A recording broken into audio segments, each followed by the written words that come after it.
नमस्कार, तुम्हा सर्वांचं माझ्या यूट्यूब चॅनलवरती मनापासून स्वागत। आज मी बनवली आहे बटाट्याची भाजी। ही भाजी प्रत्येकाच्या घरी बनतेच, फरक एवढाच असतो की आपली सर्वांची बनवायची पद्धत थोडी वेगळी असते। तर जास्त वेळ न घेता आपण आपल्या आजच्या ह्या रेसिपीला सुरुवात करूया।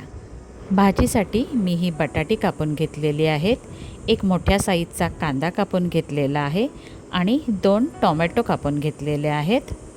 आता आपण कढई गरम करायला ठेवूया। आपली कढई गरम झालेली आहे। आता ह्यामध्ये आपण तेल घालूया आणि तेल गरम झाल्यानंतर आपण आता ह्यामध्ये हिंग घालूया, थोडी मोहरी घालूया, थोडा जिरा घालूया,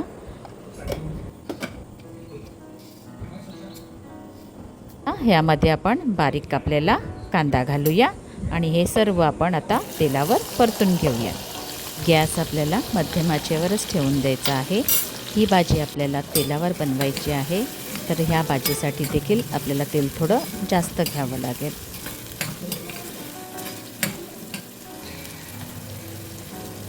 आता ह्यामध्ये थोडा मीठ घालूया, म्हणजे आपला कांदा लवकर शिजेल। आता ह्यामध्ये घालूया हे टोमॅटो आणि आता हे दोन्ही कांदा आणि टोमॅटो चांगले तेलावर आपण परतून घेऊया। आणि आता आपल्याला गॅस मंद आचेवर ठेवून द्यायचा आहे आणि थोडा वेळ आपल्याला हा कांदा आणि टोमॅटो शिजवून घ्यायचा आहे।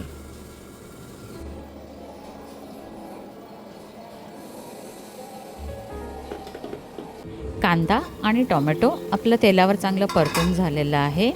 आता आपण ह्यामध्ये मसाले घालायला घेऊया। ह्यामध्ये मी घालत आहे थोडी हळद आणि माझा घरगुती मसाला। तुमचा जर कुठचा घरगुती मसाला असेल तर तो तुम्ही वापरू शकता, नाहीतर त्याऐवजी तुम्ही मिर्च पावडर देखील वापरू शकता। मी ह्या भाजीमध्ये फक्त हळद आणि मसाला एवढंच ह्यामध्ये घातलं आहे। तर हे मसाले आपण तेलावर चांगले परतून घेऊया आणि आता आपण ह्यामध्ये घालूया जी आपण बटाटी कापून ठेवली आहे ती। आता ही बटाटी ह्यामध्ये आपण घालूया।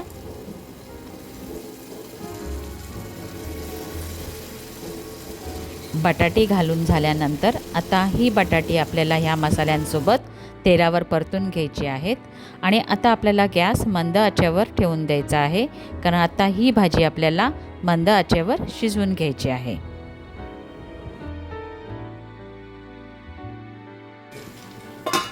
गॅस आपला मंद आचेवर असला तरी देखील आपल्याला ही भाजी मध्ये मध्ये चेक करत राहायचं आहे आणि घाटत राहायचं आहे। बटाट्याची भाजी म्हणजे सर्वात सोपी भाजी आणि मी जेव्हा कॉलेजला होते तेव्हा मला काही एवढी कुकिंग यायची नाही आणि तेव्हा तर माझी ऑल टाईम फेवरेट बोललात तरी देखील चालेल, पण माझी टिफिनला जास्त करून फक्त बटाट्याचीच भाजी असायची। तुमची कुठची भाजी असायची हे मला कमेंट बॉक्समध्ये नक्की सांगा। अशाच प्रकारे ही भाजी आपल्याला मध्ये मध्ये चेक करत राहायचं आहे, घाटत राहायचं आहे। जोपर्यंत आपला बटाटा शिजत नाही तोपर्यंत आपल्याला ही भाजी घाटत राहायची आहे आणि एकदा का आपला बटाटा शिजला की त्यानंतर आपण त्यामध्ये चवीप्रमाणे मीठ घालूया आणि पुन्हा एकदा सर्व भाजी ही घाटून घेऊया।